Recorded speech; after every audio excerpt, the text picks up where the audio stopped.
Senhoras e senhores, como é que vocês estão? Tudo bem? Bem-vindos à primeira palestra ou à mesa de abertura do primeiro Congresso Latino-Americano de Desenvolvimento Sustentável. O tema desse ano do evento é Pós-Pandemia, como será o mundo depois da crise? Então, esse evento de abertura, nessa palestra, ele vai ser um debate, não necessariamente um debate, mas mais uma conversa onde a gente vai aproveitar do conhecimento desses pesquisadores que eu tenho aqui, essas pessoas incríveis que se dispuseram a estar aqui e discutir e aprofundar um pouco mais sobre as nossas perspectivas e esses desafios que nós teremos no mundo pós-pandemia. Antes, eu gostaria de ressaltar que esse evento ele é organizado pela ANAP, Associação Amigos da Natureza da Alta Paulista. Essa é uma organização sem fins lucrativos que ela surge justamente pela necessidade de um debate ambiental, de desenvolvimento de trabalhos ambientais na cidade de Tupã, interior de São Paulo, e ela foi, com os anos, em 18 anos de associação, a gente foi justamente desenvolvendo e cada vez aumentando a nossa área de atuação. Então, nesses últimos 18 anos, a gente fez mais de 30 eventos na área ambiental, nós temos mais de 5.000 artigos publicados em nossos eventos, em nossa plataforma na área ambiental, mais de 125 livros organizados, tanto organizado pela associação quanto por pessoas parceiras, e é a primeira vez que a gente tem essa austeridade de trazer um evento de abrangência extra-Brasil. E a gente começa justamente com esse Congresso Latino-Americano. Então, pensar o desenvolvimento sustentável hoje já é um desafio tremendo. Se a gente não tivesse no mundo de pandemia, todo o dilema que gira em torno do desenvolvimento sustentável, da sustentabilidade, tanto pelas pessoas, quanto pelas instituições de pesquisa e pelas instituições governamentais, já é um dilema. Agora, nesse mundo com tantas restrições, ou esse contexto que, quando a gente começou a pensar no evento, ele era um contexto pós-pandemia. Só que, no entanto, a gente ainda está aqui no Brasil em uma pandemia. A gente talvez está no pior período da pandemia aqui no Brasil. E por isso, pensar isso é tão importante para a gente. Tá? Gostaria de apresentar agora os nossos palestrantes. Primeiro, eu gostaria de apresentar a professora Marta Suzana Juliá. A professora Marta é advogada e doutora em Direito e Ciências Sociais da Universidade Nacional de Córdoba, Argentina. Atualmente, ela desempenha atividades como professora titular de Meio Ambiente e Recursos Naturais da Universidade Natural de São Luís. Ela é diretora do Instituto de Direito Ambiental da Universidade Católica de Córdoba, líder do Grupo de Direito Ambiental do Centro de Investigações Jurídicas e Sociais da UNC, e ela é autora de diversos livros e artigos científicos na área de Direito e Meio Ambiente e docente de graduação e pós-graduação de diversas universidades. Professora, eu gostaria de agradecer a professora Marta pela participação, agradecer pela senhora ter disponibilizado o seu tempo de estar aqui com a gente, agradecer também à professora Angélica, que fez essa interlocução e essa intermediação. Então, temos também a professora Angélica Góes Morales. A professora Angélica ela é graduada em Biologia, em Ciências Biológicas pela Universidade Estadual Paulista, Júlio de Mesquita Filho, Unesp, com mestrado em Educação Ambiental pela Universidade Federal do Rio Grande e doutorado em Meio Ambiente e Desenvolvimento pela Universidade Federal do Paraná, um pós-doutorado na Universidade Nacional de Córdoba, Argentina, e livre docente em Gestão e Educação Ambiental pela Unesp. Ela é professora associada da Universidade Estadual Paulista, Júlio de Mesquita Filho, Unesp Campus de Tupã, no curso de Administração e no programa de pós-graduação em Agronegócio e Desenvolvimento. Ela também é moderadora da Rede de Educação Ambiental da Alta Paulista, membro da Rede de Educação Ambiental do Brasil, a REBEA, e da Rede de Educação Ambiental do Paraná, REAPR.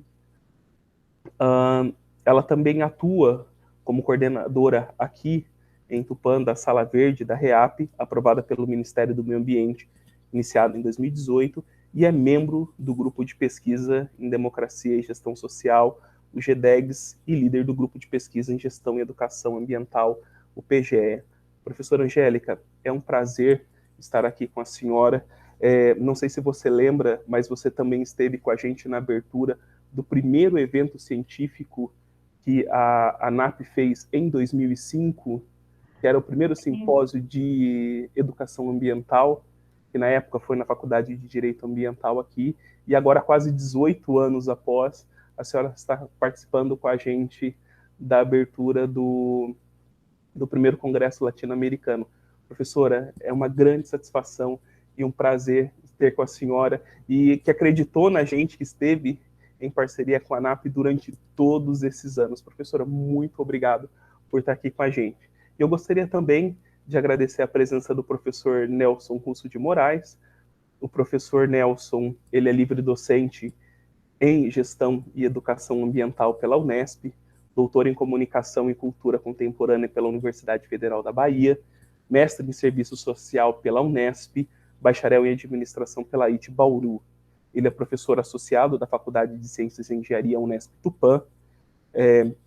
Ele também é professor permanente do PGAD Unesp Agronegócio e Desenvolvimento, do PPG-Com da Universidade Federal do Tocantins, e ele é participante de diversas redes de pesquisa, como líder do Grupo de Estudos e Pesquisa em Democracia e Gestão Social da Unesp, o GDEX. Ele é pesquisador do Grupo de Pesquisa OPAGE da Universidade Federal do Tocantins, do Observatório de Pesquisas Aplicadas ao Jornalismo e Ensino, pesquisador do Grupo de Pesquisa do PGEA Unesp, que é Pesquisa em Gestão e Educação Ambiental. Professor Nelson, é um prazer e grande satisfação ter o senhor participando com a gente.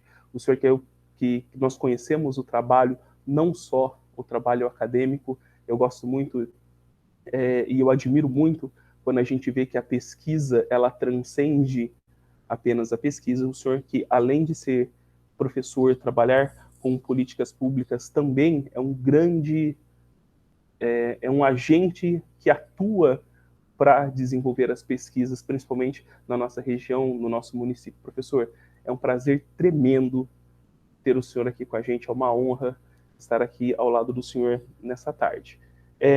Para a gente começar esse debate hoje, eu gostaria de convidar a professora Marta Suzana para ela começar a sua fala. Professora, nesse mundo pós-pandemia, a gente vê uma dificuldade muito grande, um abismo muito grande em alinharmos algumas públicas, principalmente na área social e na área ambiental. Professora, qual é a visão da senhora sobre o tema? Bueno, muchísimas gracias por la invitación. Para mí también es un placer poder participar en esta charla, conversación, debate. La verdad que es todo un desafío pensar en las políticas públicas y en lo que se vendrá post-pandemia. Argentina hoy está atravesando el peor momento también de la pandemia, con muchísimos casos, casi todo el país ha vuelto a fase 1. Yo pensé primero comentarles un poco el diagnóstico de situación que veo hoy y cómo podemos proyectarlo hacia futuro.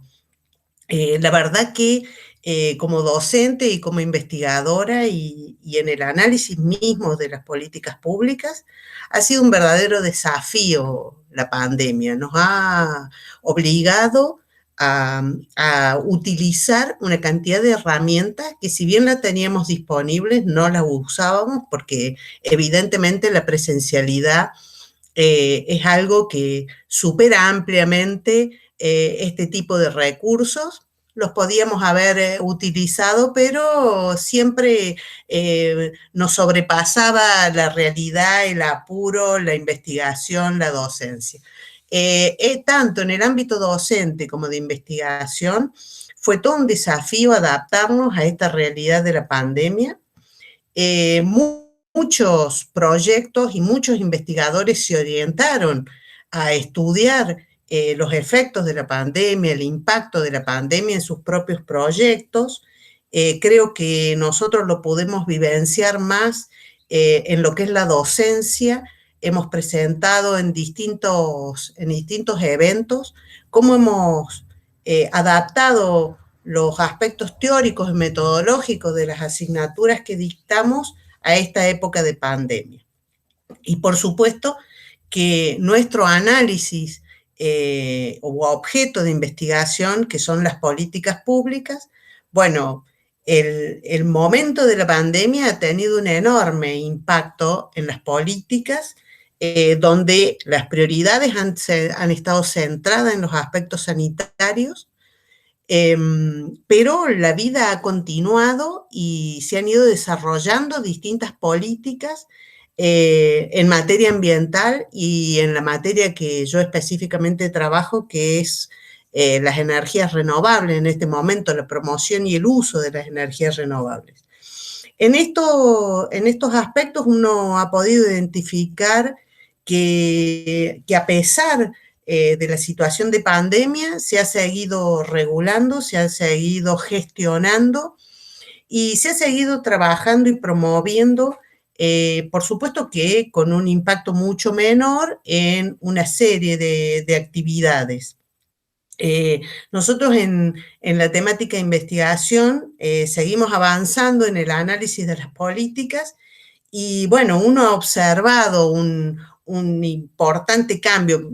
Nosotros tuvimos el inicio de pandemia con un inicio de gestión gubernamental nacional que recién empezaba la gestión. Así que todos los cambios institucionales, jurídicos, administrativos, de una gestión que tenía 4 meses cuando irrumpe la pandemia, bueno, alcanzaron algunas modificaciones generales y por supuesto que empezó la ejecución de una nueva política y de nuevos aspectos en lo que se refiere a las temáticas, la institucionalización de un Ministerio de Ambiente a nivel nacional, produjo un cambio, líneas prioritarias, gestiones específicas,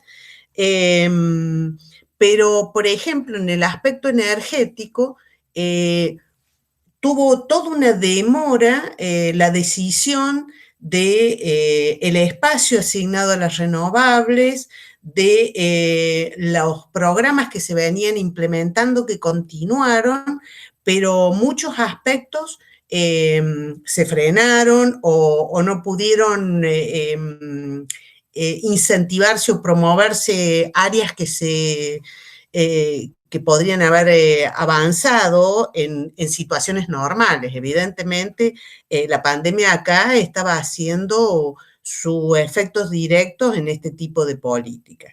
Entonces, hacer un análisis de las políticas públicas en tiempo de pandemia realmente requiere tomar en consideración un conjunto de variables que están estrechamente vinculadas.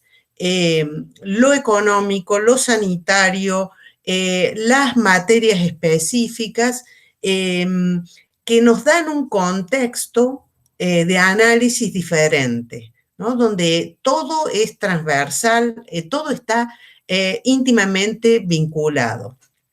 Fíjense que los Objetivos de Desarrollo Sostenible, que es una meta a la cual los gobiernos aspiran, los 17 objetivos, hoy son a 2030, pero hoy tienen un impacto enorme la pandemia y cada uno de esos objetivos está totalmente vinculado con los otros, o sea, la pobreza, el acceso a la energía, el acceso al agua, los ecosistemas. Así que realmente esto nos ha transformado los escenarios. Primero el escenario internacional, porque estamos todos afectados por igual. Luego, el escenario regional, donde ha habido numerosos cambios políticos que todavía no se explicitan o se manifiestan totalmente en los territorios.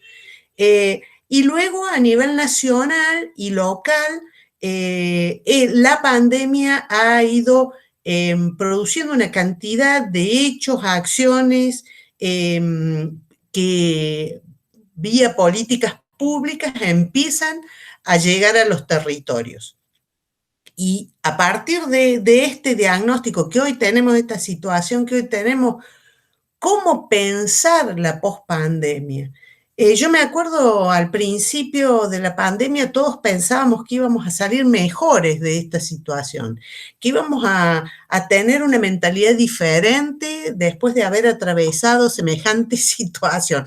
Yo no estoy muy segura de que salgamos mejores de esto, ¿no?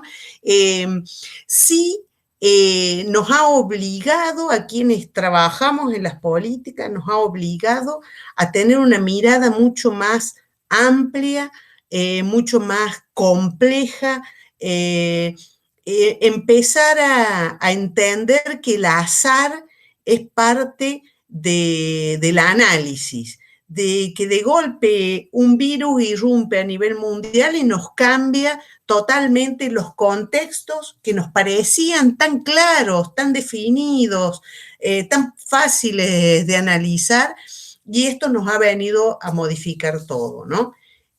También uno hace una revalorización en muchos casos que son más de tipo personal o interior acerca de los comportamientos.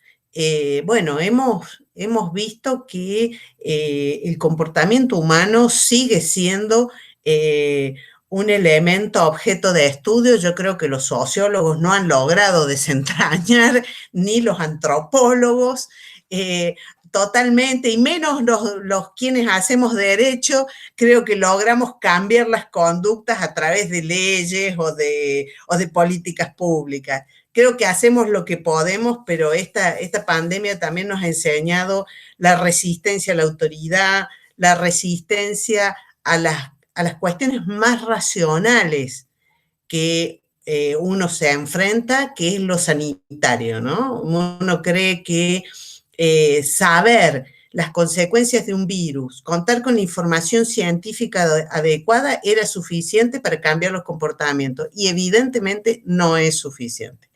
Creo que hay un enorme trabajo a realizar en materia de educación, a partir que va a ser un eje clave de post-pandemia.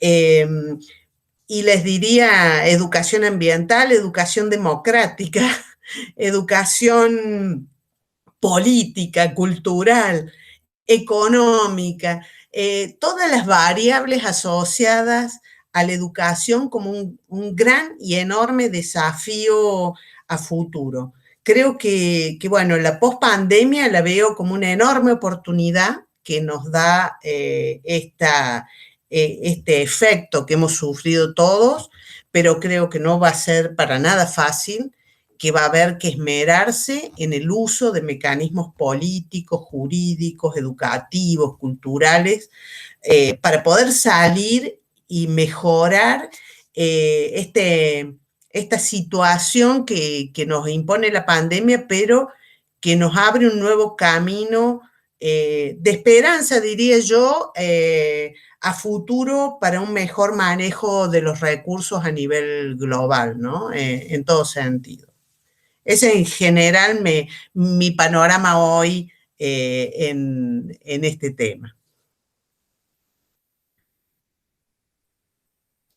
No sé si me quieren hacer algún comentario o que profundicem algún aspecto mais. Professora Marta, a senhora falou muito bem da necessidade do aprimoramento de uma sensibilização e de uma educação ambiental e política. Claro que a senhora fala isso do contexto da Argentina, só que isso aqui no Brasil também é extremamente importante e extremamente necessário. A senhora poderia falar como nós, os professores, os pesquisadores, poder essa educação política e essa educação ambiental, por favor?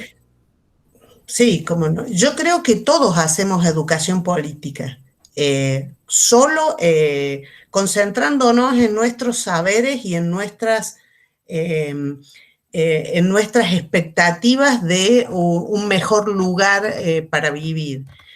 Creo que desde el derecho, bueno, tenemos la obligación de que nuestros estudiantes y que el público que nos escucha conozca cuáles son los principales instrumentos con que cuentan los ciudadanos para acceder a la información, para participar en las cuestiones públicas y para acceder a la justicia, que son los tres elementos que desde el derecho ambiental se han incentivado.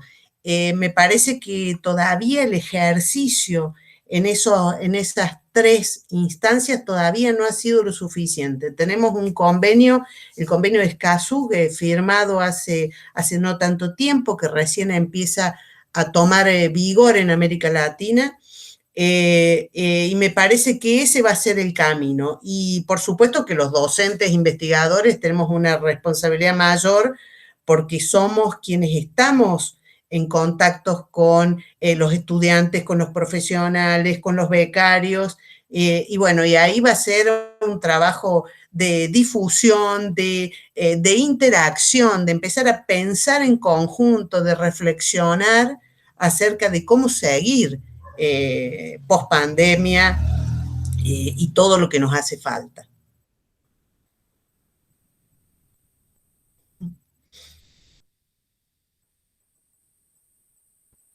Professora, eu gostaria de agradecer a explanação, acho que foi muito bem, foi uma ótima introdução. E vou pegar o gancho na fala da senhora quando a senhora trouxe, por exemplo, os desafios dos 17 Objetivos do Desenvolvimento Sustentável, que eles estão prejudicados nessa discussão, nesse contexto pós-pandemia. E vou direcionar agora ao professor Nelson. Professor, diante desses objetivos, principalmente os objetivos de maior impacto social, como, por exemplo, o combate à pobreza ou o combate à fome, o que o senhor acha que nós devemos agir? Qual que o senhor acha que deverá ser o contexto nesse mundo pós-pandemia? Muito bem, muito bom estar aqui com vocês. Obrigado pelo espaço, por esse momento, né, onde a gente pode dialogar sobre assuntos tão caros, tão preciosos. Eu parabenizo a organização do evento e a todos que estão aqui, a professora Marta, a professora Angélica, o professor Alain, que estão aqui conosco, né? Muito obrigado pelo espaço. Realmente o desafio é imenso, né? Quando a gente pensa na construção dos objetivos do desenvolvimento sustentável, nós pensávamos antes, já numa construção que vem de décadas, e parece que tudo precisava ser asseverado a partir de agora, desta época da pandemia. Precisávamos, como que colocar mais tinta a cada um dos objetivos que se tornaram mais graves, mais cruéis, mais profundos e mais desafiadores de serem alcançados. A gente pensa sempre em retornar à normalidade pós-pandemia. Muitas pessoas falam sobre isso. Na verdade, nós precisaríamos retornar muito melhores.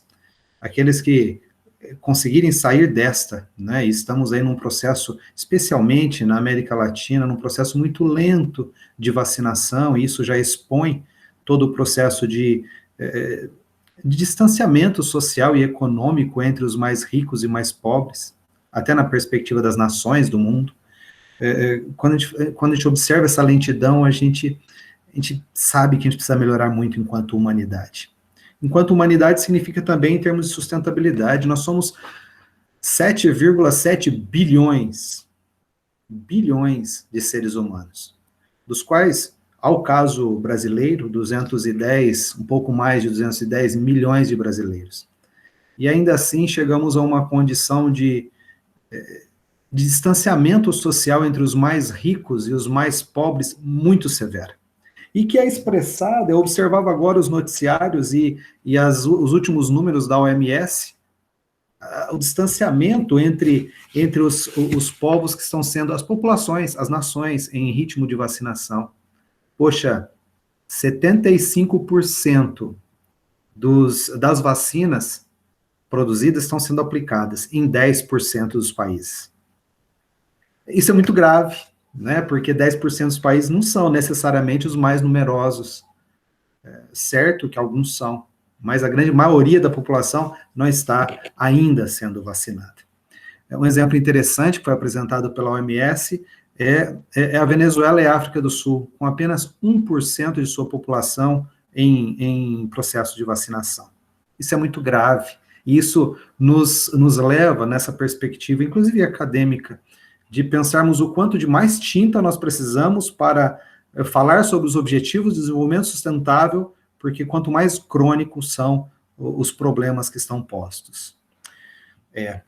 Nós estamos falando de um processo não só de morte. A Universidade Johns Hopkins, né, tem sido referência na questão de controle dos números, de métricas científicas sobre os impactos da pandemia sobre a população mundial, e apontava hoje pela manhã, nos números diários, 3.466.670 mortes, dos quais 590 mil nos Estados Unidos, 449 mil, já aproximando disso no Brasil, e a Índia com 303 mil perdas. Para além disso, algo muito importante se pensar são outras refrações do processo pandêmico que não são expressados nos números diretos, e que são refrações psicológicas, mais difíceis ainda de serem metrificadas, entra muito pelo campo da subjetividade das perdas humanas, e quando a gente fala em perdas humanas não é só pelo falecimento, infelizmente, de pessoas nas famílias, mas da perda do processo de sociabilização, de sociabilidade. Eu tenho aqui em casa 2 filhas pequenas que perderam 1 ano e já vamos para 1 ano e meio de processo de sociabilização num período da vida que é muito difícil se repor, no período da estruturação das amizades. E quando a gente fala isso, em cada uma das faixas etárias tem um impacto psicológico. Nós não fomos acostumados, enquanto seres humanos, a viver em comunidade pequena, dentro do núcleo familiar. Às vezes, a Angélica e o filho dela, o Francisco. Isso para nós é muito caro psicologicamente. E é muito caro também para a sociedade de maneira geral, na perspectiva econômica. O impacto econômico é muito, muito, muito severo e não foi metrificado de maneira nenhuma ainda. Nós costumamos falar nas aulas de sociologia, nas discussões onde nós buscamos uma convergência entre sociologia e economia, sobre os efeitos da crise de 1929, da Grande Depressão nos Estados Unidos e no mundo, que foi decorrência da Primeira Grande Guerra Mundial e que levou para a ruína e para o suicídio milhões de pessoas. Que alguns estudiosos falam que desses 15, 16 milhões, alguns falam em 16 milhões. Nós poderemos multiplicar por 4 ou 5 pessoas nas famílias, então nós teríamos quantos milhões de pessoas endividadas e empobrecidas. Nós falávamos em perspectiva histórica, de uma história passada recente, e falávamos assim, e falaremos ainda assim em sala de aula. Mas agora nós temos um momento presente em que leva para a condição de pobreza milhões de pessoas. Muitos milhões já estavam em condições de pobreza extrema no mundo. Porque o mundo, desde que... já separei aqui alguns livrinhos, eu gosto de apontar os livrinhos. Em Jean-Jacques Rousseau, quando ele vai tratar sobre a origem dos fundamentos das desigualdades entre os homens, ele já dizia, a filosofia de Jean-Jacques Rousseau, o ser humano tinha acesso aos bens necessários para a sua vida. Não estou falando de felicidade, a perspectiva de Freud, de negação de dores, ainda não é isso. Antes disso, são necessidades básicas. O ser humano ele tinha condições de vida, de acesso a esses bens, quando esses itens não eram privatizados, particulares. Vivemos aí processos de privatização de acesso à água, de privatização, acesso ao sol, à luz do sol para produzir energia em casa. Tudo é privatizado. Então, Jean-Jacques Rousseau já falava sobre isso em seus aspectos filosóficos. Ainda assim, aliás, e depois disso, e a partir desta perspectiva, passaríamos por outros pensadores, com efeito pelas tratativas de classe em Karl Marx, para poder discutir sobre diferenças sociais, sobre disparidade, sobre exclusão social. E durante quantas décadas, séculos, nós convivemos enquanto sociedade oriental e ocidental, aliás, toda a sociedade planetária, não numa aldeia. Não. Chamar o planeta de aldeia é algo poético, mas não é real. Quem conhece aldeia, quem conhece comunidade, se arrepia quando quando poeticamente é dito que vivemos em uma aldeia global. Uma aldeia global na perspectiva da nossa interdependência ambiental e de sustentabilidade, ok. Mas não aldeia global na perspectiva dos nossos amores, da nossa afinidade, da nossa afetividade entre nós. Nós não somos afetivos. Nós somos violentos. Durante séculos, a África viveu perigosamente à margem de tudo, e ainda está.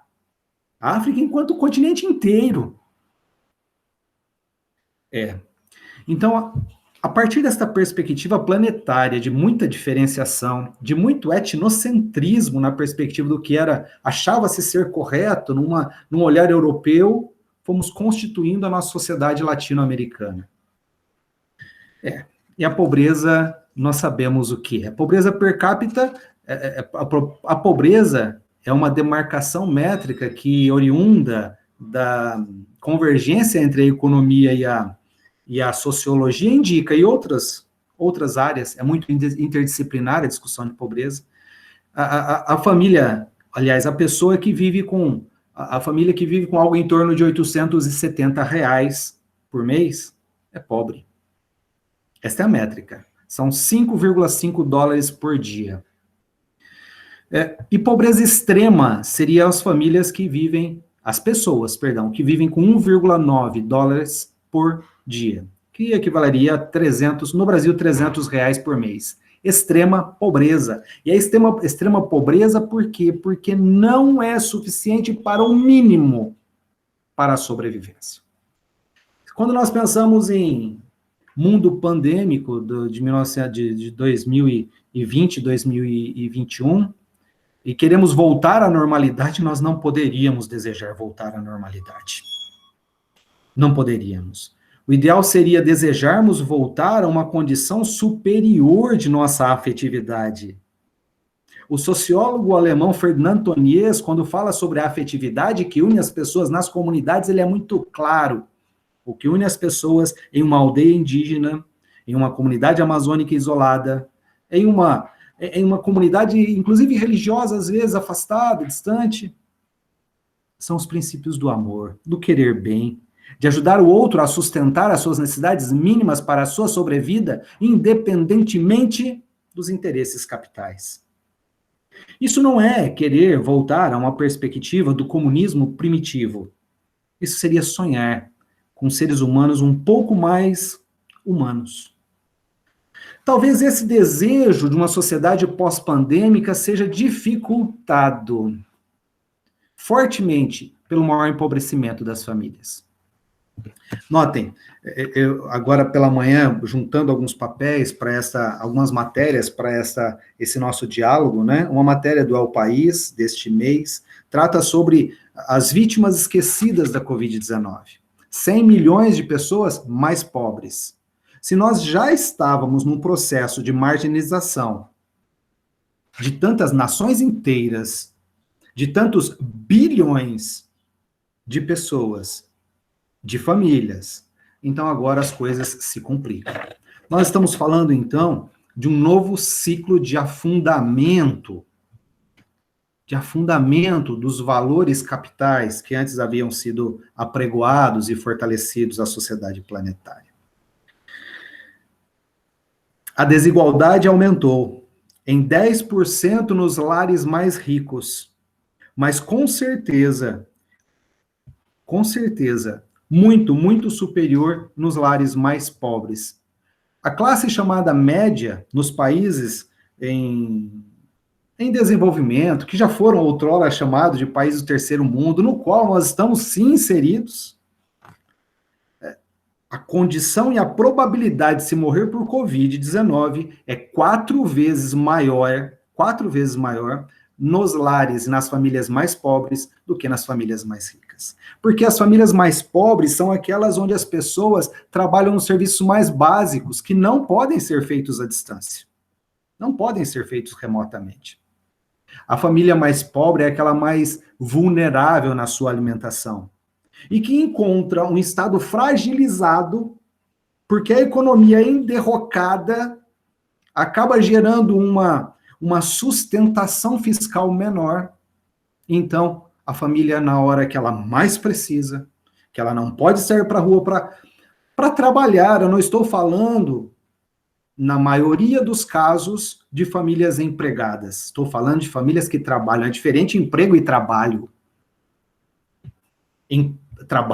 Emprego, nós temos aí algumas condições de direitos e garantias. Trabalho, nós estamos falando de vender o almoço para comprar a janta, como se diz aqui no Brasil.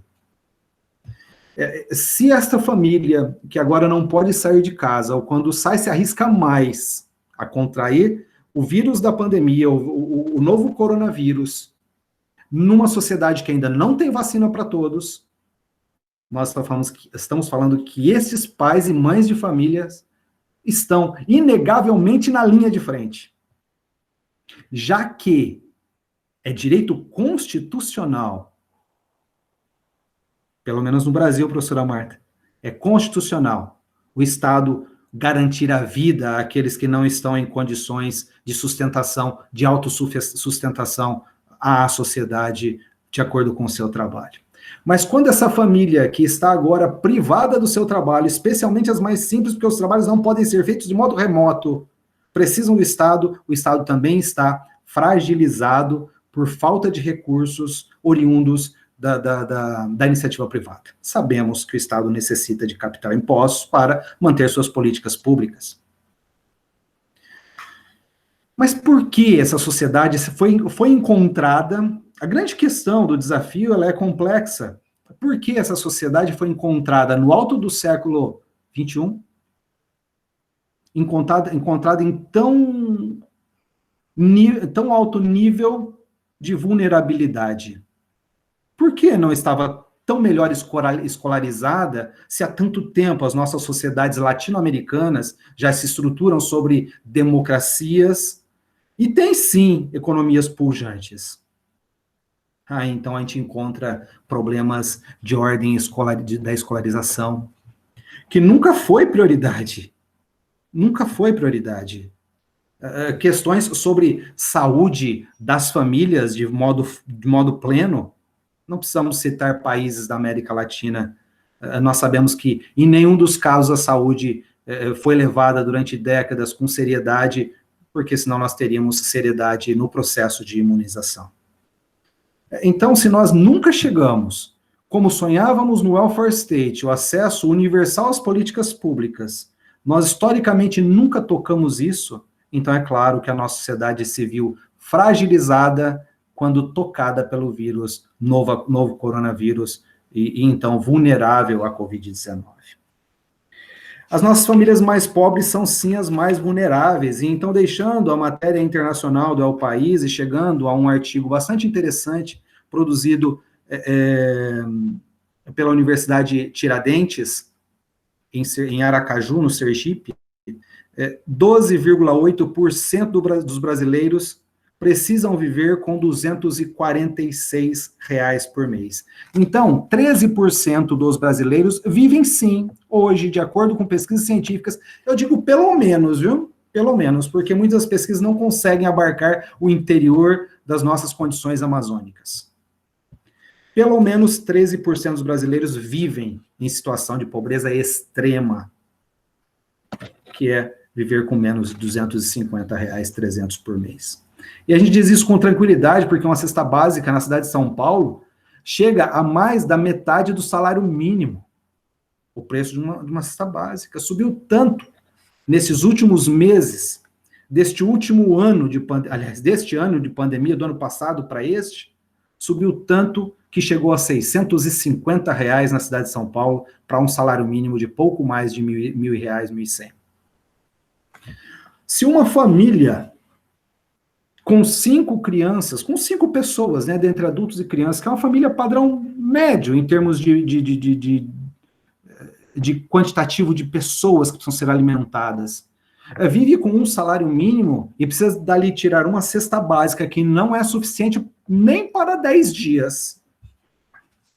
Com o que nós estaremos vivendo? Então, é claro que estes pais, estas mães de famílias, precisarão sim sair em busca de sustentação, contrariando a lei. Olha o desafio. Eu falo de uma condição top-down. Eu sei que eu falo de uma condição top-down. Eu falo da condição de alguém que tem internet em casa, de alguém que tem um agasalho, que tem a remuneração garantida, por conta de conseguir fazer o trabalho de modo remoto. Mas a gente não pode se isolar, especialmente nesse momento em que nós somos provocados à sensibilidade da sustentabilidade que é ambiental, que é humana, que é econômica.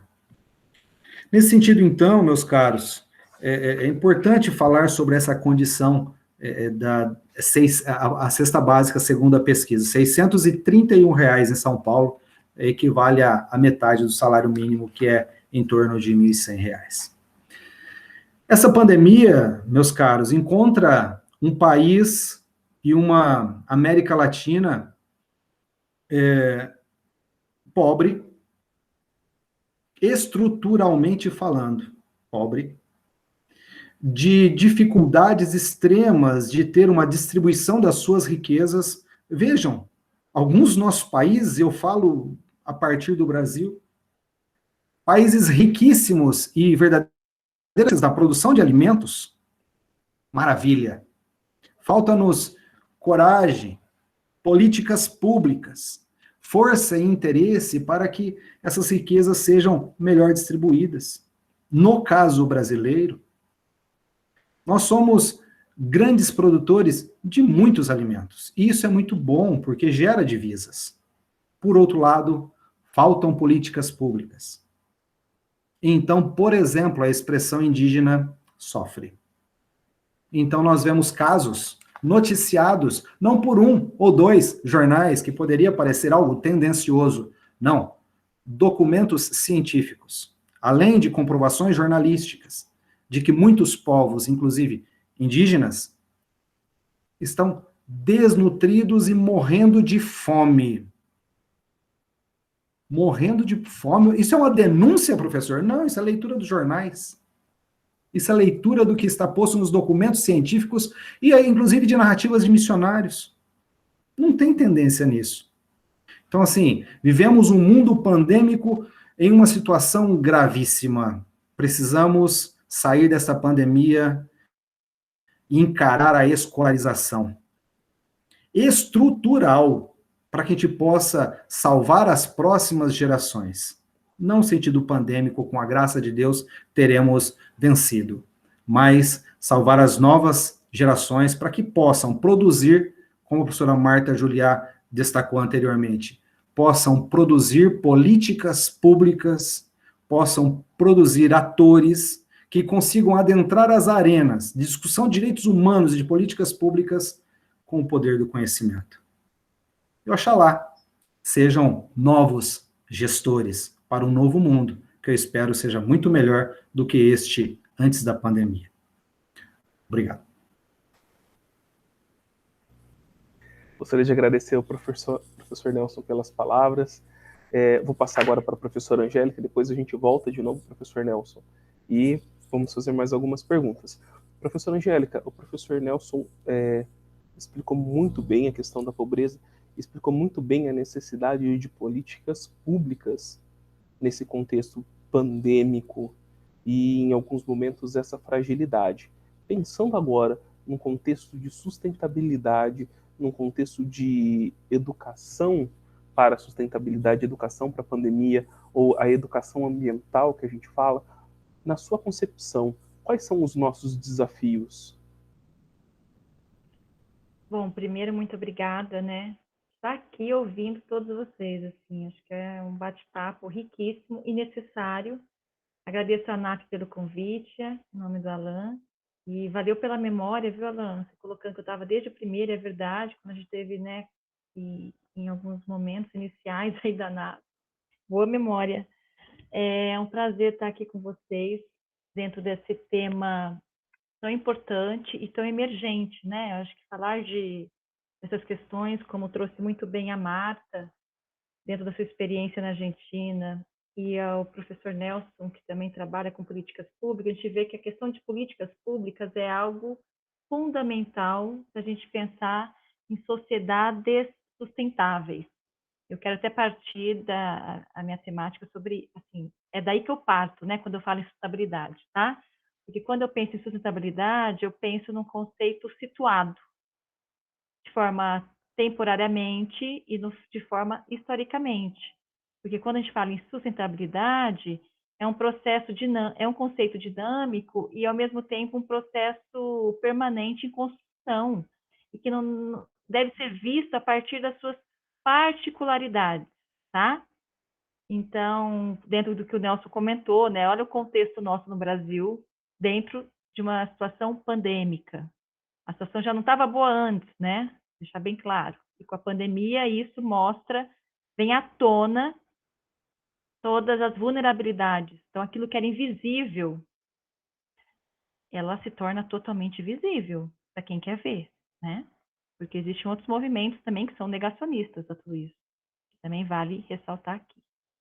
Bom, então falando nessa pandemia, né, desse novo coronavírus, assim, na verdade não surpreende os especialistas, né, vamos pensar assim, das áreas, todas as áreas de conhecimento, em especial a área ambiental, porque era previsível, tá? Não faltavam diagnósticos, isso que eu estou querendo dizer, científicos, fazendo alusão aí aos riscos de perigosas pandemias que poderiam vir por zoonoses associado a quê? Ao desmatamento de florestas nativas, né? A N problemas ambientais que nós conhecemos bem em favor do contexto do agronegócio capital intensivo, né? Esse tipo desse caminho que a gente vê muitas vezes, e que falta ainda, lógico, planejamento governamental. Por isso que a gente fala tanto em políticas públicas, para uma situação de emergência, que é o que a gente está vivendo, né? Talvez o que faltou foi nós, enquanto especialistas, não nos perguntarmos quando é que ela aconteceria, o tempo, né? Porque chegou numa situação que a gente sabia que ia acontecer a pandemia, é ameaçador isso para a humanidade. A gente sabe que pode vir outras pandemias, mas quando ela acontece é algo que a gente realmente deixa de perguntar, né?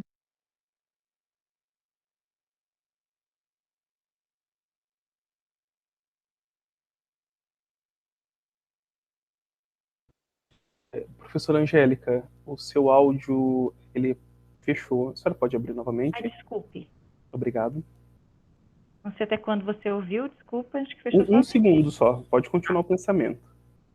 Então, nesse contexto que eu coloquei a vocês, né, de introdução aí ao coronavírus, a gente parte do pressuposto de para se falar de educação ambiental, para se falar na questão de sustentabilidade, é porque a gente parte dentro de um contexto insustentável, né, do sistema econômico financeiro mundial, que a Marta falou muito bem, do problema social da humanidade devido à injustiça mundial, que aí o Nelson falou muito bem, né, principalmente da parte da fome, da crescente dizimação da biodiversidade, das mudanças climáticas a partir do aquecimento, e do próprio planeta Terra, né, dessa questão insustentável. Então, todas essas situações nos leva à exigência, por isso que eu falo que é emergente, não é mais opção, é emergente. Pensar sobre a sustentabilidade e a nossa responsabilidade socioambiental. E a Covid, né, traz para a gente essa necessidade. A gente tem necessidade como cidadã, né, como cidadãos. De novo, desculpa. E nesse sentido, a gente tem, então, eu queria trazer a vocês uns dados da sobrecarga da Terra. Vocês já ouviram falar? A sobrecarga da Terra é o momento em que a demanda anual da humanidade em relação à natureza, ela ultrapassa a capacidade de regeneração do ecossistema, ou seja, a capacidade de se recompor, né? Porque é como se o planeta atingisse esgotamento de recursos naturais. E aí, olhando o histórico da sobrecarga da Terra que a gente tem no Brasil, mundial, né, gente? Planeta Terra. Eu fiz vou só trazer uns dados para vocês. Então, por exemplo, em 2017, nós chegamos no dia 2 de agosto, esse ponto máximo. O planeta Terra atingiu no dia 2 de agosto de 2017 o ponto máximo de uso de recursos naturais. Em 93, foi dia 21 de outubro, para vocês terem uma ideia. Só para terem uma comparação. Em 2019, nós chegamos a esse esgotamento, que é o ponto máximo, que a gente chama sobrecarga da Terra, no dia 29 de julho de 2019. E 2020, que foi buscar essa semana aqui, nós chegamos no dia 22 de agosto de 2020, esse ponto máximo, que é aquele momento, né, em relação à natureza, que a gente ultrapassou a capacidade de regeneração. Por isso nós chamamos sobrecarga da Terra. Bom, do ano passado, de 2019, perdão, para 2020, nós tivemos praticamente um mês a mais, mas talvez isso deu até pela essa parada, né, que nós tivemos, esse isolamento aí, que mundialmente se parou. Mas foi muito pouco, né? Quer dizer, isso para mostrar o quê para vocês? Que a gente está gastando o capital natural do planeta. E ainda reduzindo a sua capacidade de regeneração a cada ano. E que se a gente olhar, né, desde 93 para cá, a gente vai vendo que a gente está consumindo muito rápido tudo isso. E falando em sustentabilidade na agenda mundial, né, nas ODS. Antes das ODS, não posso deixar de falar também dos ODMs, que eram os Objetivos do Desenvolvimento do Milênio, que já se tinha metas. Então, assim, a gente tem uma agenda ambiental que está pautada a sustentabilidade e, mesmo assim, a gente vem gastando a cada ano mais rápido o capital natural, no sentido de esgotar esses recursos naturais aí mais cedo, né, e cada vez mais diante de toda a série histórica do planeta. Então, é algo para se pensar, e eu trago essa reflexão para a gente poder assimilar um pouquinho tudo que está ocorrendo, né, e dentro de fatos históricos, fatos numéricos, né, quantitativos aí, métricos. Então, e a gente sabe que a pandemia, na verdade, a contenção dela imediata, a contenção dela e de outras que poderão vir, eu diria assim, deve partir a partir de você conter um desmatamento, né, e a revitalização da biodiversidade e das condições ecológicas de áreas degradadas. Eu acredito que isso é um caminho, ou talvez um dos únicos caminhos de minimizar ou controlar as causas de surgimento de futuras pandemias. Estou falando, lógico, da minha ótica, pensando aqui nesse capital natural que a gente tem, né? E a gente está vendo um desmatamento cada vez maior, a gente está vendo perdendo a biodiversidade, condições muito difíceis de degradação. Então, tudo isso também contribui, né, gente? Então, é importante a gente olhar para tudo isso. E que está interligado com o social, está interligado com as políticas públicas, está interligado totalmente com a questão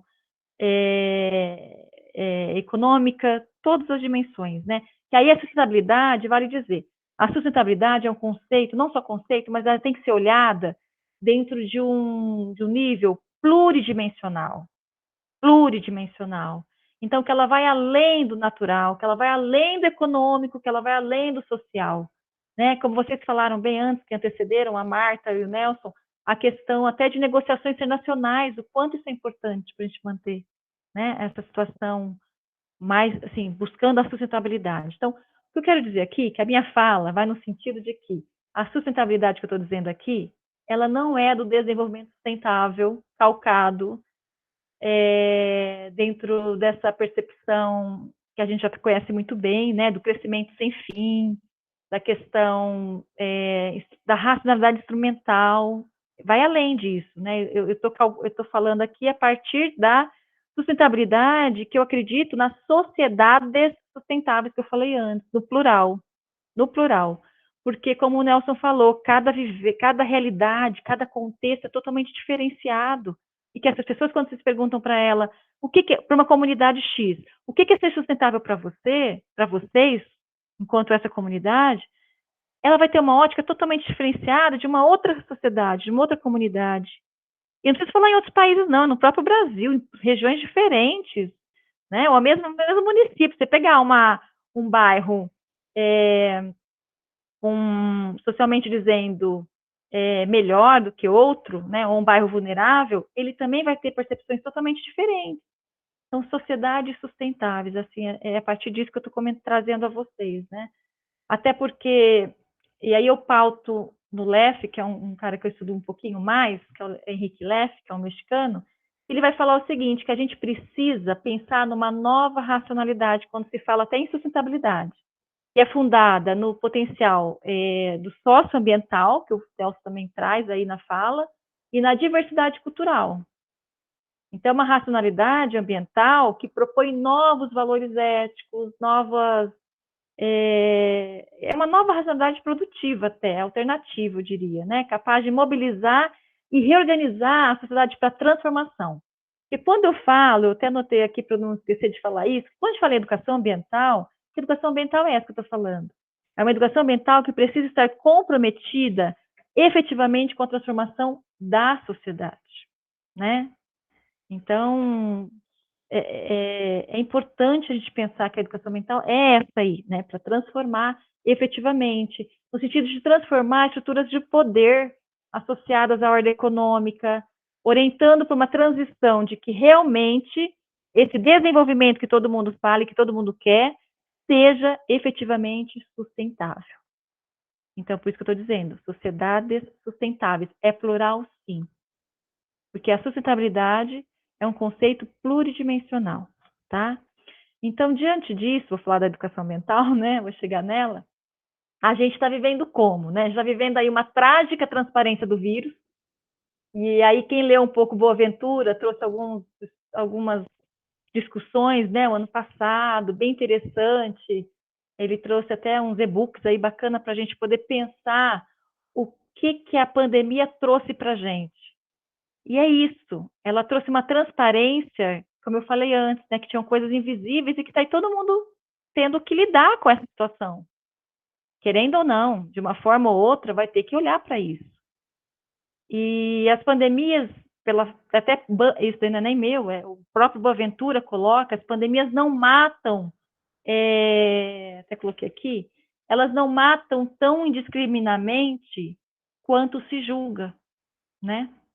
E a gente observa muito isso, porque esse movimento pandêmico, esses movimentos outros que a gente está vendo, negacionistas, entre outros, a gente vê muito esse movimento. E a gente vê uma invisibilidade ainda muito marcada, né? Muito marcada, que o Nelson trouxe na fala dele, toda essa conjuntura que a gente está vivendo. Né? Daqueles que estão tendo que trabalhar, aqueles que estão podendo ficar em casa, quer dizer, é muito marcado isso na nossa sociedade.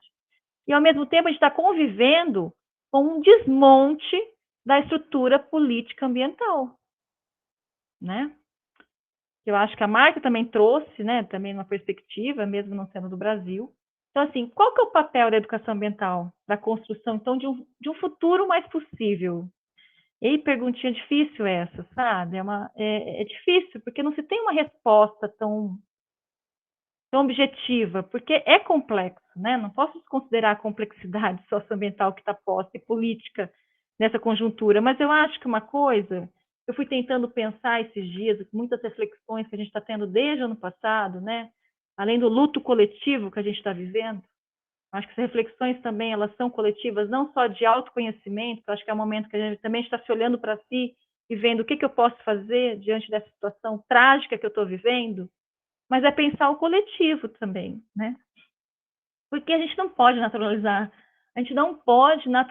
essas mortes, a gente não pode naturalizar o que a gente está vivendo. Eu acho que esse sentido de indignação, eu diria que a gente tem que começar a ter. E eu acho que a educação ambiental tem que começar por isso, né? Então, eu até anotei aqui, para trazer algumas reflexões para a gente, eu acho que a gente precisa pensar como é que queremos esse mundo daqui para frente. É uma pergunta que cada um vai ter que tentar refletir sobre ela, né? E, além disso, e o consumo? E o trabalho? Um pouquinho, meu amor.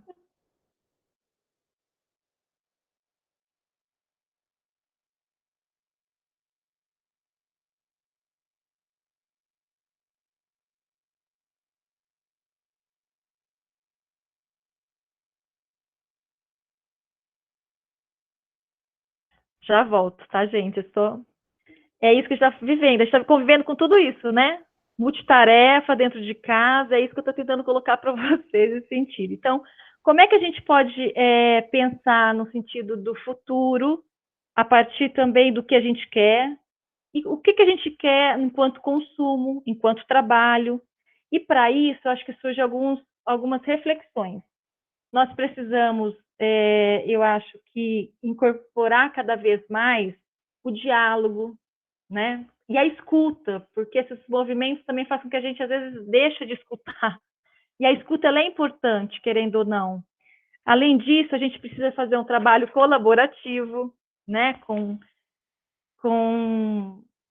Quando eu penso em educação ambiental, então, trabalhos colaborativos em rede são importantes, seja nacional, local, regional, internacional, inclusão.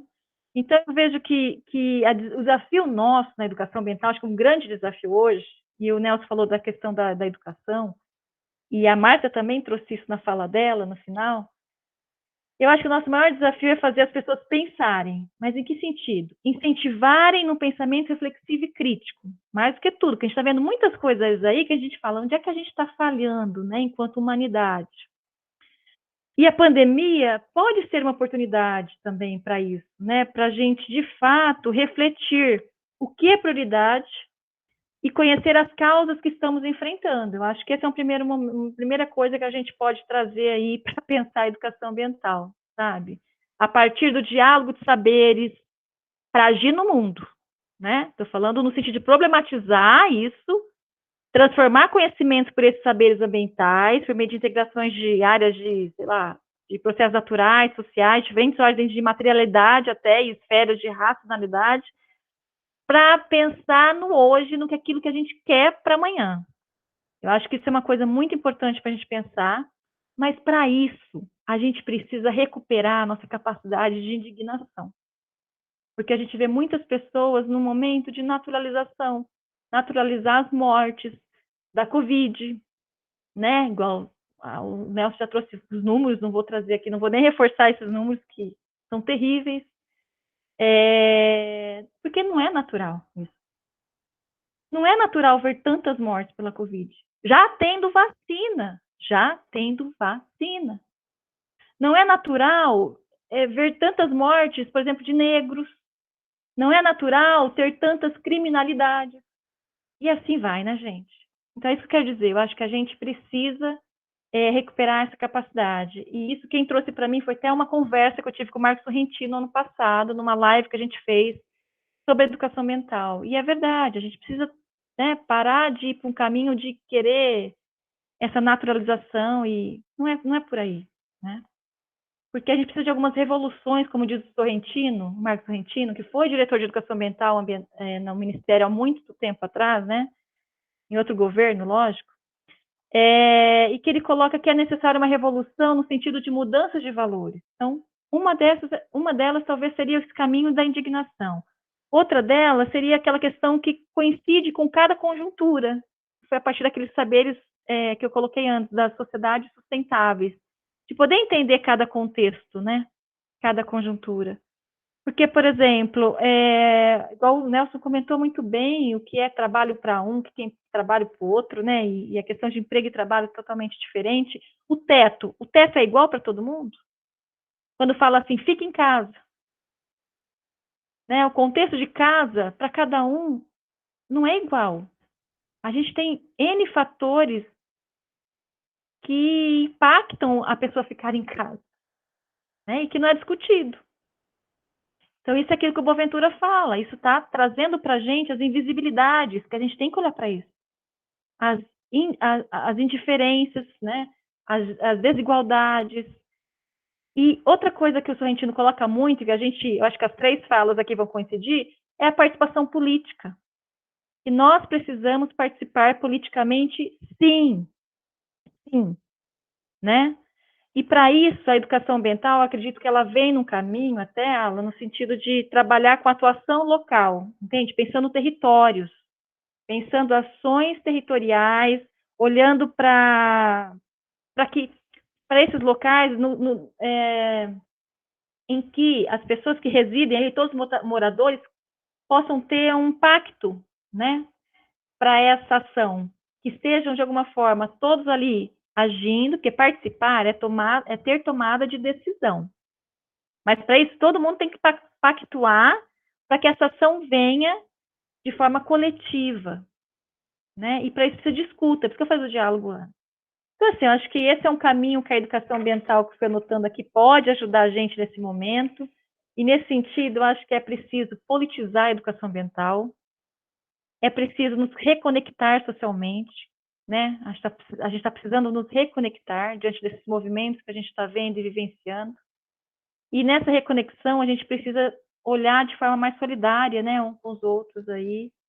E precisamos participar, pessoal. Acho que a educação ambiental ela vem nesse sentido de sensibilizar, de trazer uma discussão no sentido de incentivar esse pensamento reflexivo, mas também de incentivar processos participativos na comunidade.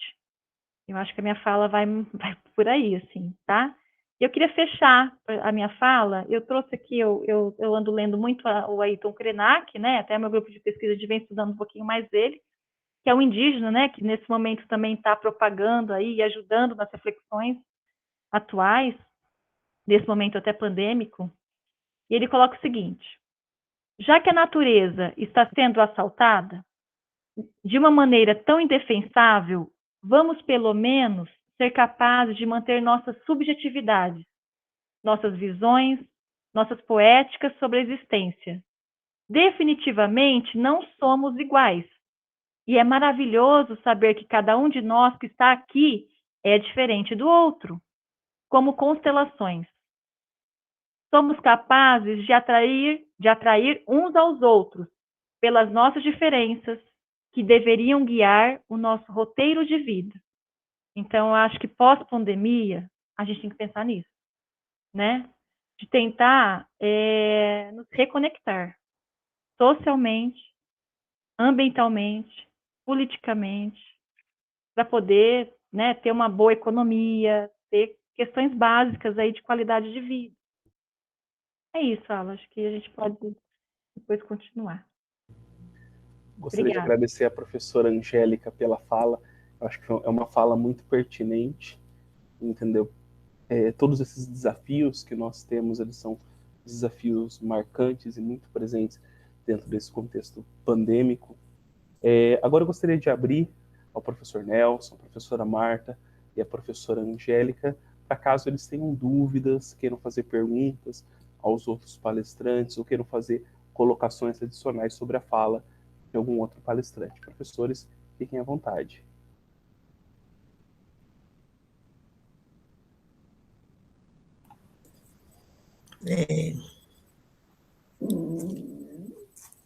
Sí, yo, bueno, me quedó me encantó las dos exposiciones, la verdad que el profesor Nelson nos llenó de datos, que es muy bueno y que me parece que es una temática que uno tiene que tener en cuenta, que es la coyuntura. Y bueno, y Angélica nos ha vuelto a repensar en la racionalidad de nuestras acciones. Creo que la obligación que tenemos como académicos siempre es estar en esta cuestión crítica de saber desde dónde estamos pensando, qué estamos pensando y qué podemos aportar a futuro. Bueno, yo creo que hay mucho por hacer y que la educación ambiental va a tener un rol central y las políticas públicas también, ¿no? Y me parece que en eso vi en ambos, en el profesor Nelson y en la profesora Angélica, una línea de preocupación y de reestructuración de lo que se viene, de repensar, de reflexionar y en ese sentido, bueno, le pediría al profesor Nelson algún comentario más acerca de cómo ve, si ve posible una nueva racionalidad. Muito bem, obrigado, professora Marta. Uma nova racionalidade é algo muito complexo, né? Porque próprio da nossa natureza, erradicado ao longo dos séculos, né? E bem descrito a fundamentação em Karl Marx e Engels, uma racionalidade instrumental, uma racionalidade que busca, talvez em Zygmunt Bauman, a gente tem uma explicação muito interessante, né, entender a vida como algo passageiro. Então, vamos viver uma vida, Bauman fala sobre isso em um dos seus textos, vamos viver uma vida condominial e cultivar a felicidade no nosso apartamentozinho, na nossa caixa. A gente coloca o saco de lixo lá fora, e o problema é do coletor de lixo, se ele se machucar coletando o caco de vidro que eu não embalei direito. Zygmunt Bauman, ele é muito interessante na filosofia contemporânea, quando ele fala sobre a fluidez da vida, seus diversos aspectos. Então, professora Marta, eu vejo como um desafio muito grande para nós, na academia, para nós pertencentes em diversas responsabilidades dentro da estrutura familiar, independentemente da estrutura que se tem a família, o desafio de fazer valores. Depende muito, e tudo isso passa muito pelo subjetivo, passa muito daquilo que a gente quer da vida, e se a gente quer deixar algo para as nossas gerações futuras.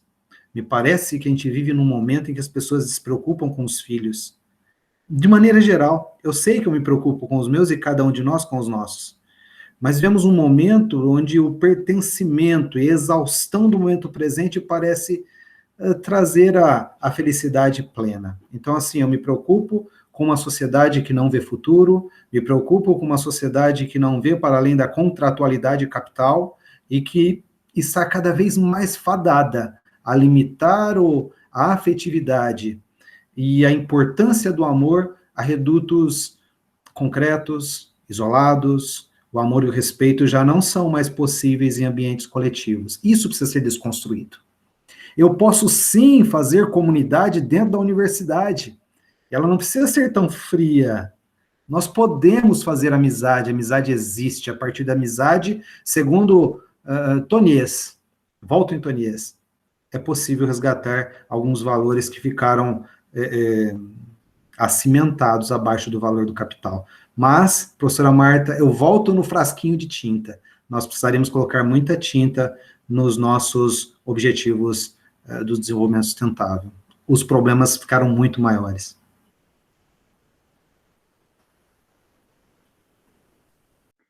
E posso complementar aí também, né? Acho que eu posso? Não, acho que quando a gente fala a questão de sustentabilidade também, eu queria só retomar uma perspectiva que eu não sei se ficou clara também na minha fala, né? E a sustentabilidade, ela não tem um discurso homogêneo, né?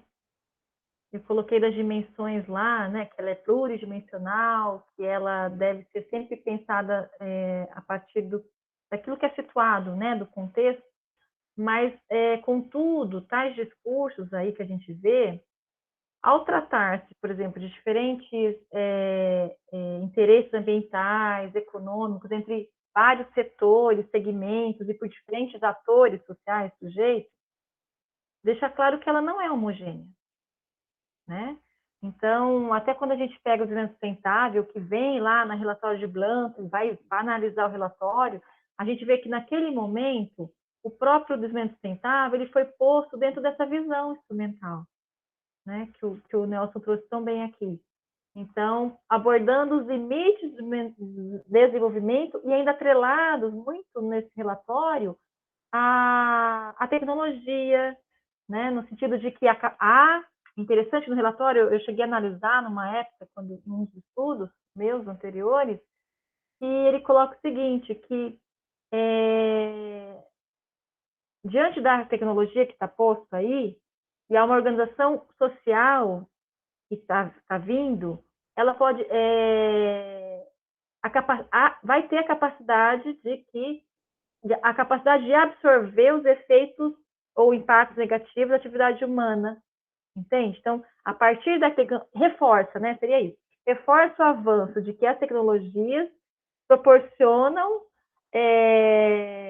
uma redução dos impactos ambientais. Então, a gente observa muito isso nos discursos do sustentável, né? No sentido que, olha, a gente vai ter uma nova era do crescimento econômico. A partir da tecnologia, ela vai contribuir muito nisso, porque ela vai minimizar os impactos ambientais. Então, é uma visão muito cornucopiana, né? Que a gente chama de gestão ambiental. Até por cornucópia, que é aquela, dentro da mitologia, é aquela a deusa da abundância.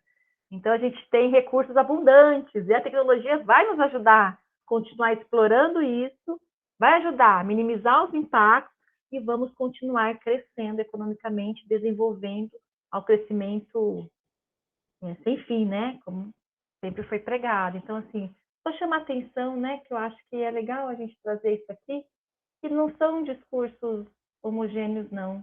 Essa disputa de interesses, ela também está não só nos discursos, como também nas ações, até nas próprias agendas ambientais, se a gente começar a analisar.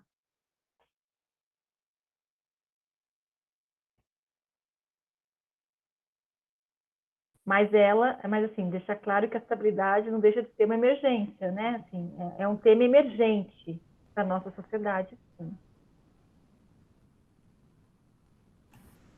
Gostaria de agradecer antecipadamente aos 3 palestrantes.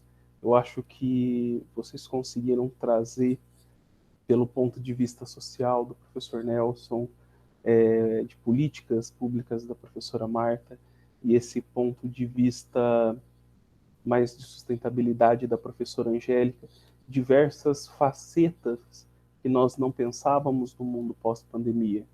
Quando nós pensamos sobre o desenvolvimento sustentável, e quando nós colocamos esse contexto pós-pandemia, a gente vinha, claro, de um momento onde todas as pesquisas voltadas à pandemia era na busca de uma cura ou na busca de uma vacina, entendeu? E por motivos óbvios, a gente tinha essa pressa e essa necessidade de urgência do tema. Mas como a professora Marta muito bem explicou, é necessário que nesse novo contexto e esse panorama que, e como o professor Nelson disse, nós não teremos um novo mundo, nós não teremos de novo as nossas vidas que nós tínhamos antes dessa pandemia, e nem devemos, como bem colocou o professor, nós temos agora que aprimorar as nossas pesquisas, nós temos que aprimorar a busca de novos saberes diante dessa nova realidade social. Por isso que a associação ANAP, ela trouxe justamente a discussão desse tema e em todos os momentos da construção desse evento a gente buscou em não dar um enfoque médico, tá? Quando nós delineamos as linhas de pesquisa, que não era um evento para buscar soluções médicas para a Covid, porque eu acho que isso foge do nosso escopo e foge da nossa área de atuação, mas é justamente pensar o mundo nesse próximo contexto. E nós gostamos muito que nós tivemos mais de 70 trabalhos, e esses trabalhos trouxeram justamente essa discussão. Depois eu convido os ouvintes, vocês que estão assistindo a palestra, vocês que conseguiram ficar com a gente até agora no YouTube, a assistir esses trabalhos. Tá? Eles têm apresentação, tem vídeo deles depois no YouTube, na página da associação onde está esse vídeo, e vocês vão ver quão grande é o nosso abismo de conhecimento diante dessas novas necessidades que nos apresentam. Como bem disse a professora Angélica, antes da pandemia, o cenário já era complexo. Alcançar os objetivos de desenvolvimento sustentável já era complexo. E agora, esse momento ele nos traz urgências de respostas sociais, eles nos traz urgências de ações, como bem disse o professor Nelson, a gente sair só do conhecimento e começar a ter ações verdadeiras no nosso dia a dia que vão buscar que vão trazer melhor ou vão combater essa distância entre os pobres e os ricos, e também a necessidade de cobrar, entendeu, do poder público. Isso eu falo do poder público local, municipal, do poder público estadual, do poder público federal, cobrar das instituições de pesquisa que elas tenham ações fortes e coerentes, não só no combate à pandemia, e que elas tenham ações para como nós vamos modificar esse sistema econômico que nós estamos agora. Como que o professor Nelson disse, a gente vai trazer retomar esse crescimento econômico para que o Estado tenha mais dinheiro e ele possa continuar não é? Como nós nos responsabilizaremos em relação à pobreza, como nós nos responsabilizaremos em relação à busca pela saúde. Tá? Eu gostaria de agradecer a professora Angélica, a professora Marta e o professor Nelson por esse debate. Pedir desculpa pelo tempo restrito que nós temos aqui, tá? Mas de antemão eu já agradeço a oportunidade de estar aqui com vocês hoje, entendeu? O professor Angélica e o professor Nelson, pessoas que eu acompanho a carreira e admiro muito, e agora a professora Marta, que eu tenho o prazer de conhecer, e que é uma honra estar aqui na presença da senhora, e eu gostaria de contar com a senhora também em outros momentos, em outras discussões, agora que a gente tem essa facilidade de ter eventos online, que permite essa interação, a senhora aí na Argentina, entendeu? A gente aqui no Brasil, e aumentar essa discussão para que, com o desenvolvimento, a gente consiga ter realmente discussões não só latino-americanas no futuro, que a gente possa estar daqui 1, 2, 4 anos tendo discussões realmente a nível global, de problemas globais, e dando sugestões e resposta à sociedade de maneira global. Gostaria de agradecer e vou abrir agora para que vocês façam as considerações finais e se despeçam. Professora Marta.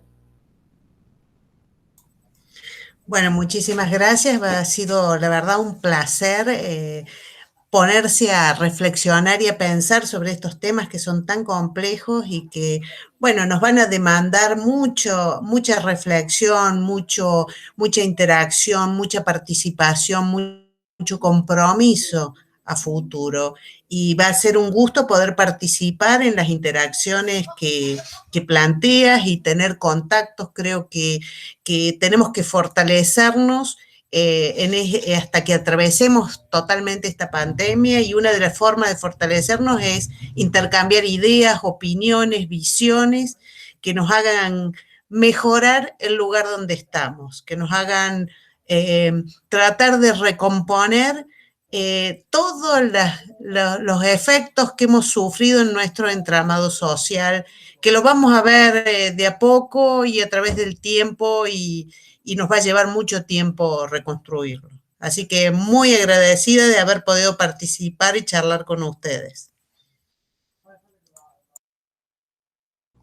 Obrigado, professora. Professora Angélica.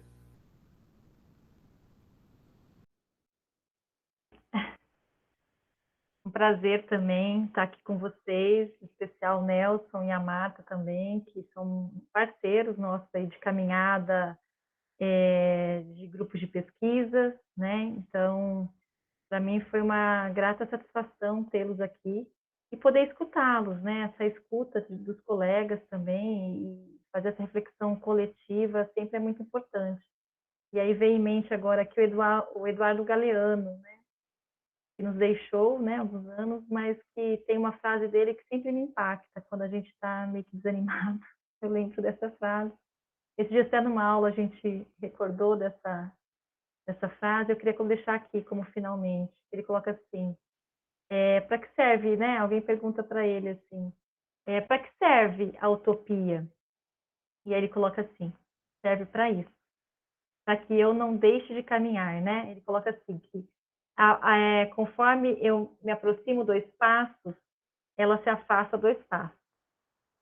Caminho 10 passos e ela corre 10 passos. A utopia está lá no horizonte. Por mais que eu caminhe, jamais eu alcanço, né? Ou alcançarei. Então, acho que é um ensinamento aí que ele deixa para a gente, né? Que está sempre caminhando, e quando a gente olha e fala, ai, né? E vendo as coisas indo para trás, né? Essa frase me ajuda a continuar acreditando nesse mundo possível, me ajuda a ter esperanças, e é isso, que a gente possa ver ainda nossas sociedades aí pensando de forma sustentáveis, né, dentro da pluralidade que eu acredito. Obrigada. Obrigado, professora. Agradeço novamente a participação. Professor Nelson. Muito bem, obrigado também pelo espaço, pela oportunidade, é um prazer estar aqui com vocês. Professor Alan, obrigado pelo espaço concedido. Professora Marta, é um prazer estar contigo aqui. Já ouvi tanto sobre ti, já li seus textos, tive o prazer de receber ao nosso livro um prefácio. Muito obrigado pela parceria. Professora Angélica, prazer estar contigo aqui. Penso que nós vivemos neste século, não podemos falar neste milênio, acredito que milênio é muito. Penso que este século é um século que nós precisamos mudar muito a nossa condição de vida, a nossa maneira de viver. Eric Rubensbaum, um dos maiores historiadores da nossa época, fala assim que a humanidade viveu, o que a humanidade viveu antes de iniciar o século XX, se somar todas as transformações, teriam sido muito pequenas, diante das grandes transformações que nós vivemos no século XX. E em grande parte não foram positivas. Ah, mas trouxeram bem-estar. Criaram demandas que nós nem percebíamos ter. Então, assim, muitas das transformações do século XX deverão ser repensadas no século XXI. Eu não digo desacelerar, talvez esse termo seja muito cruel, seja muito duro a quem vive a um ritmo tão rápido como nós vivemos, mas repensar cada passo, valorizar cada dia, valorizar cada vida, é um grande desafio desse século que nós iniciamos. Falar assim, que este milênio seja um milênio de transformação, não. Se nós não transformarmos imediatamente nesses anos que estão postos à nossa frente, não teremos mais uma virada de milênio. É urgente defender a vida, defender a sustentabilidade. Muito obrigado por esse espaço. Estou sempre à disposição. Agradeço novamente ao professor Nelson pelas palavras. Eu gostaria de lembrá-los, vocês que assistiram agora a nossa palestra de abertura, que durante agora o dia 26, 27 e 28 está acontecendo o Congresso Latino-Americano de Desenvolvimento Sustentável. Na página do evento e na nossa página do YouTube vocês podem assistir mais de 25 palestras sobre o tema, sobre diversos aspectos. Nós buscamos construir um evento muito interdisciplinar. Fora isso, nós temos mais de 70 trabalhos apresentando. Eu gostaria de convidar vocês que nos assistiram até agora para também buscar mais informação, mais conteúdo, assistindo às outras palestras do evento. Para finalizar, gostaria de, em nome da associação, agradecer à professora Angélica, que, como já disse no começo, eu tive o prazer de estar com a gente desde o primeiro evento da associação, o professor Nelson, que já há alguns anos apoia a ANAP nos eventos organizados e apoiados pela Unesp, e agora a professora Marta, é uma grata satisfação conhecê-la e um prazer tê-la aqui conosco. Conto então com vocês que nos estão assistindo, bom evento e até a próxima. Muito obrigado e até mais.